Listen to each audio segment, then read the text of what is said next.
el presidente Petro ha terminado convirtiéndose en un instrumento para decir que la migración se acabó, lo cual no es cierto. Usted habla de un punto muy interesante o que a mí me parece de inflexión, y es netamente esas elecciones del 28 de julio de 2024 y en paralelo las elecciones en Estados Unidos del 5 de noviembre de 2024.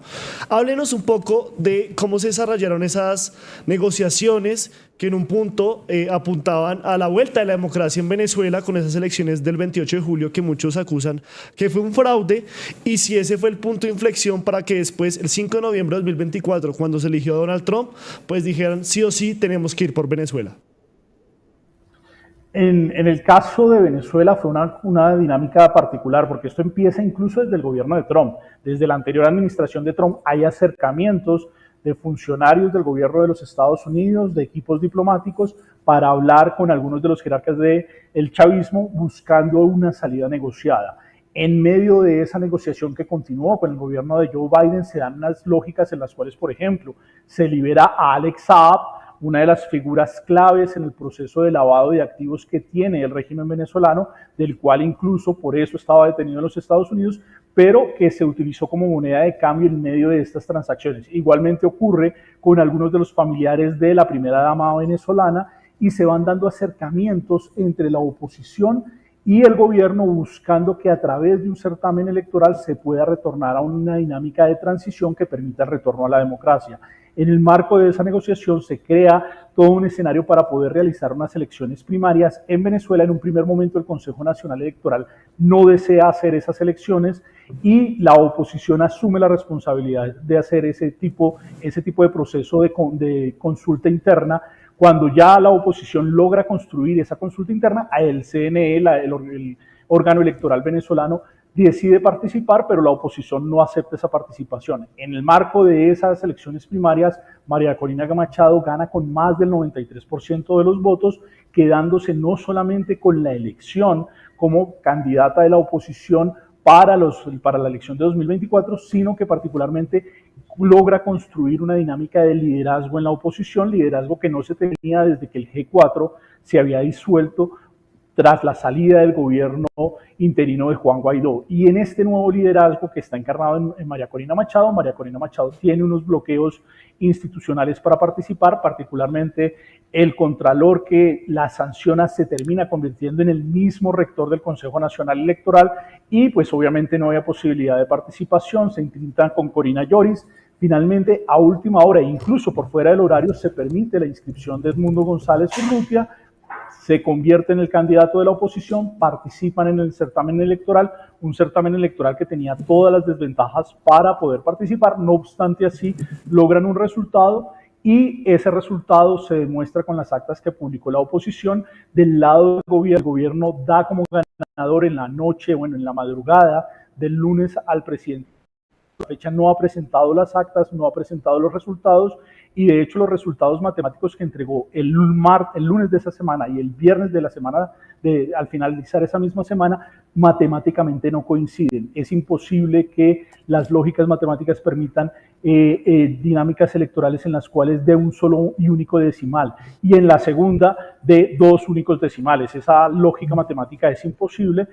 La mayor parte de la sociedad democrática considera que no hay un proceso democrático transparente, no obstante el presidente Nicolás Maduro se posesiona, como es habitual en Venezuela, el 10 de enero.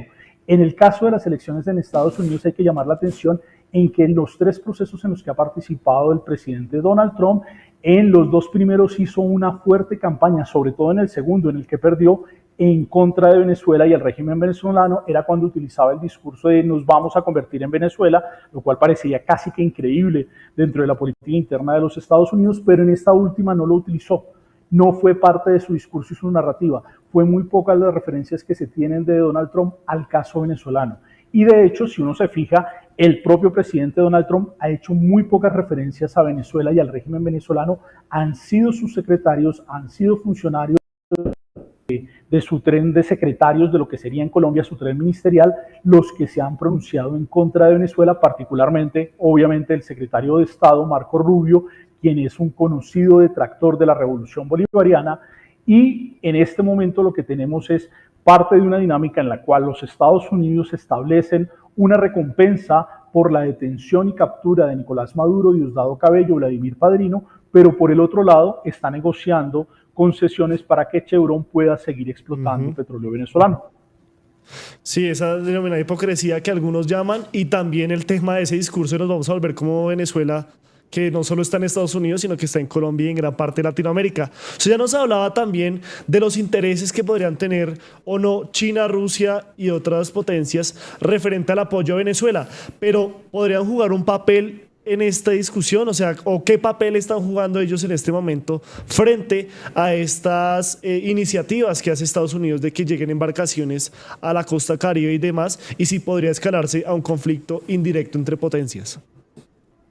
Yo no descarto que esto sea parte de una dinámica de geopolítica global. Recordemos que el viernes de la semana pasada se reunió el presidente Donald Trump con el presidente Vladimir Putin, y el lunes de esta semana lo hizo con Zelensky y con los principales líderes europeos, en una dinámica en la cual sin lugar a duda Venezuela también entra en la ecuación. Por un lado, porque Venezuela ha logrado acuerdos de asistencia militar con el régimen venezolano, con el gobierno ruso, y entre esa dinámica, dentro de esa lógica que se da, por el otro lado tenemos a Ucrania, que está en la zona de influencia claramente de Rusia, y Venezuela, que está claramente en la zona de influencia de los Estados Unidos.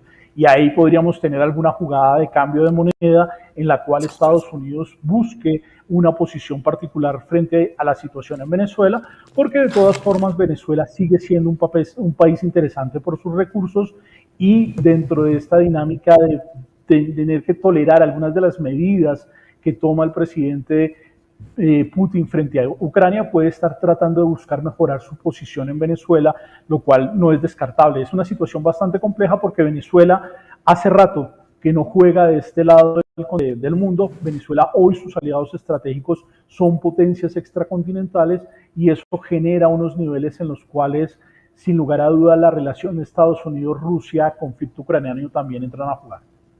Y dejando de lado, Ronald, a las potencias, si Estados Unidos llegara a invadir Venezuela, ¿qué implicaciones, qué riesgos, qué consecuencias le podría traer a los países vecinos y obviamente a Colombia?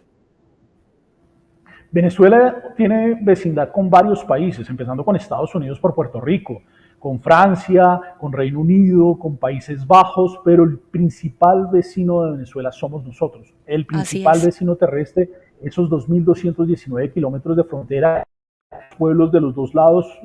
La línea fronteriza que nosotros dibujamos en 1941 es una línea fronteriza que muchas veces no reconoce las realidades de la población que está en el área, y sin lugar a duda un desenlace violento en Venezuela va a tener consecuencias para Colombia. Se suele comparar la situación venezolana con Panamá, pero Panamá también tuvo una situación violenta, no fue una operación tan limpia como muchas veces se quiere presentar, pero en el caso venezolano, por la atomización de organizaciones que hay, por las dinámicas y formas en las cuales el poder territorial, sobre todo en la última década, podría convertirse en una situación muy compleja, en la cual ya han salido el 27% de la población venezolana en los últimos 10 años.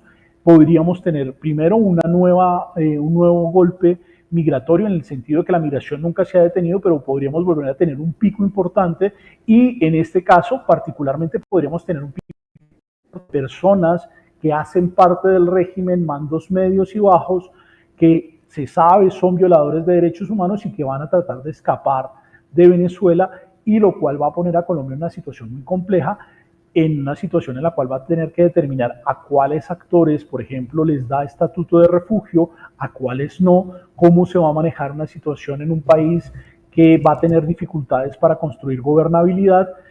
No es deseable que la salida en Venezuela sea una salida violenta, nunca lo ha sido y no puede ser la alternativa. Ronald, ¿qué implicaría? Digamos que vienes hablando de que somos el principal país fronterizo con Venezuela, hablaste de la migración, pero ¿qué implicaría eso para los grupos armados que hacen presencia en esa frontera?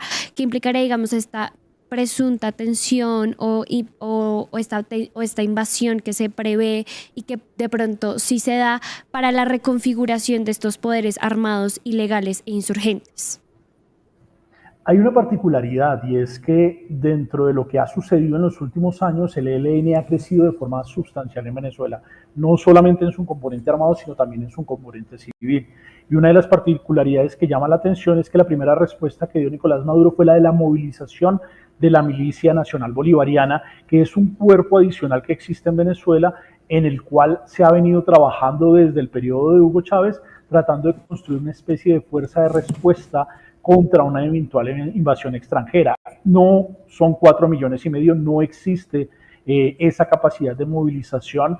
El número que entrega el presidente Nicolás Maduro no atañe a la realidad. Lo que sí sabemos desde el lado colombiano es que la milicia en los últimos años ha sido claramente infiltrada por el ELN, que está dándoles entrenamiento en dinámicas de guerra de guerrillas, mientras que el gobierno venezolano le enseña al ELN la dinámica de manejo de drones. Es un intercambio y una asistencia que se está dando con actores del régimen venezolano y la milicia se convierte en un elemento de defensa de la revolución bolivariana. Pero es errado pensar que el ELN está subordinado a la revolución bolivariana. El ELN tiene sus propios objetivos, sus propias metas y el trato que tiene con la revolución bolivariana es un instrumento que le permite prevalecer y crecer y de hecho lo ha logrado. El ELN ha logrado que prácticamente de pasar de ser una guerrilla casi extinta a convertirse en una guerrilla binacional con una dinámica transfronteriza que ya, digamos, abiertamente va por el negocio del narcotráfico. Recordemos que antes el ELN tenía ese debate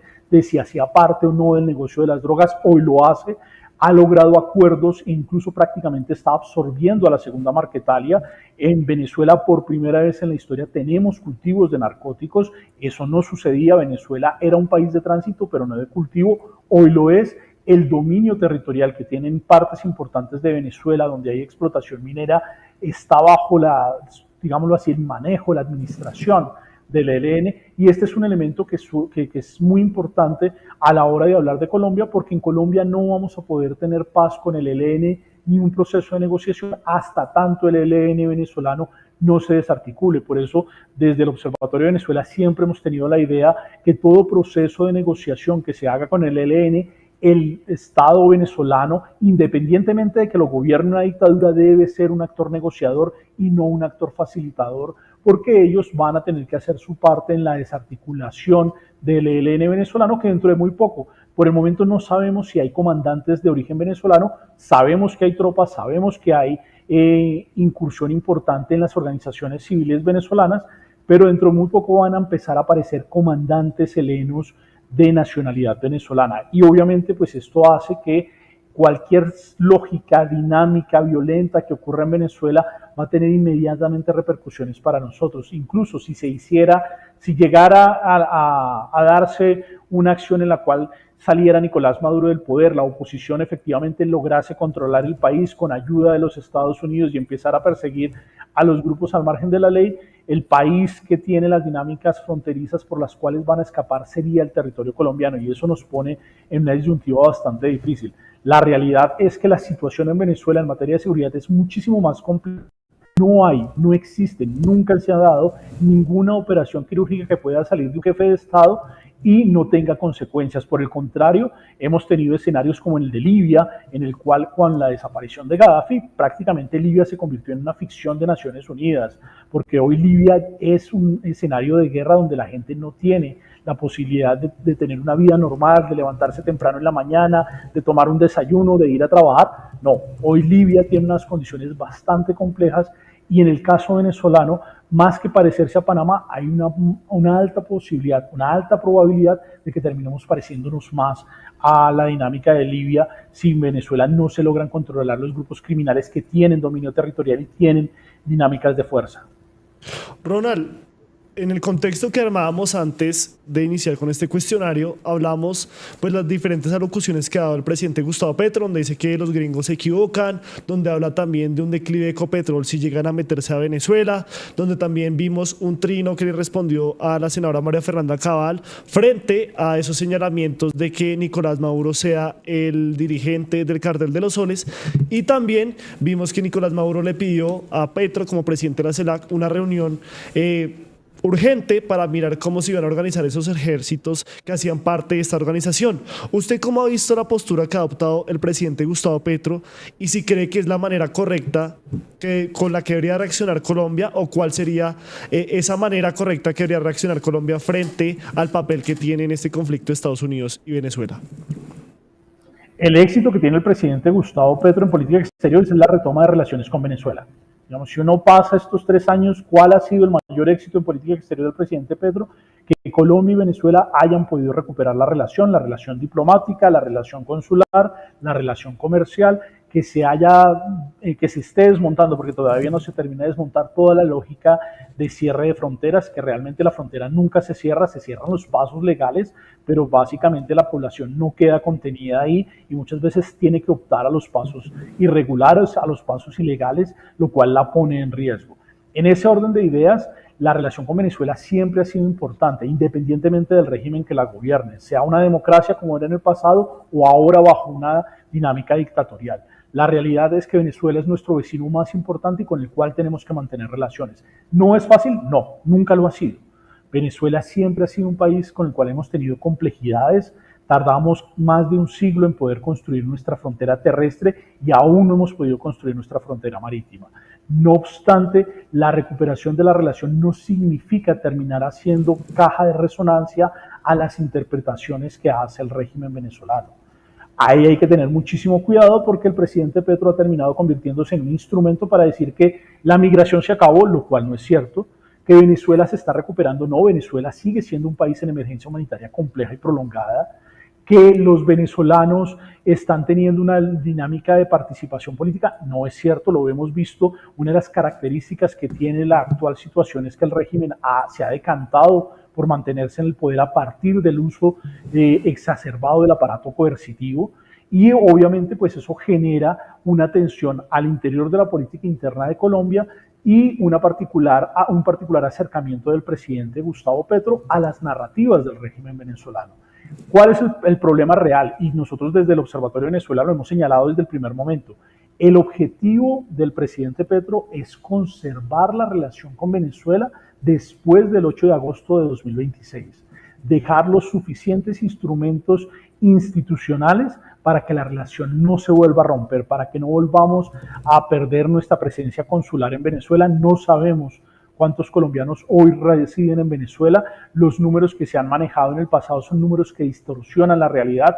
El único dato medianamente cercano que tenemos es que 1.300.000 ciudadanos colombianos que habían hecho de Venezuela su hogar han regresado en la última década, pero no sabemos cuántos de nuestros compatriotas están allá. Y tenemos la responsabilidad de protegerlos en un contexto autoritario. En ese orden de ideas, el principal reto es mantener esa relación y con eso hay que tener muchísimo cuidado porque el régimen venezolano ha buscado instrumentalizar narrativa y discursivamente incluso el acuerdo que se estaba tratando de construir en materia binacional para lógicas de comercio era de instancia únicamente comercial, pero fue el presidente Nicolás Maduro el que elevó el tono del discurso, el que llegó a hablar incluso de ejércitos binacional, un ejército conjunto, lo cual no se había discutido, lo cual no se había negociado, lo cual no estaba sobre la mesa, además porque no es posible hacerlo. Las Fuerzas Armadas desconfían profundamente de las Fuerzas Armadas venezolanas e igual sucede con las venezolanas en Colombia. Entonces es una lógica en la cual por más que eventualmente los presidentes pudieran tener algún tipo de sintonía para hacerlo, no lo van a poder hacer realidad. Y en ese sentido hay que tener muchísimo cuidado porque la relación con el Estado venezolano juega a 3 bandas con la relación con los Estados Unidos en un momento en que los Estados Unidos claramente tiene una posición muy fuerte hacia la migración latinoamericana y de hecho yo soy de uno de los que considera que se perdió una oportunidad con el Foro de Migración y Desarrollo que se debía haber celebrado en junio en Barranquilla y que ahora se va a hacer en septiembre en La Guajira, porque ese foro era uno de los principales espacios para poder coordinar la respuesta regional en materia migratoria, que no solamente afecta a los países de izquierda o derecha, sino que afecta a toda América Latina. Y en ese sentido, hoy estamos más preocupados por conseguir una carpa, una letrina para poder garantizar que puedan asistir 450 personas, en lugar de estar construyendo una declaración conjunta que le ponga o que por lo menos le plante cara al presidente de los Estados Unidos. En Positiva creemos en el poder de la colaboración, en la fuerza de los sueños y en la importancia de estar siempre presentes. Nos impulsa el deseo de proteger lo que somos y lo que seremos. Positiva, la aseguradora de todos los colombianos. Ayúdanos a seguir con nuestra labor periodística a través de nuestro NECI 310-779-3518. Se está evaluando es que más adelante sí sea para todos. Lo que necesita el país. Pedí que me sacaran de allá. Un agradecimiento a todos por su sintonía aquí en el tercer canal. Métase en la mente de un delincuente, de un ladrón. A una nueva entrega de periodismo sin corrección.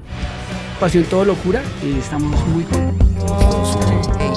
De las calles del sur. Digo, la señora, ¿me da un expreso, por favor?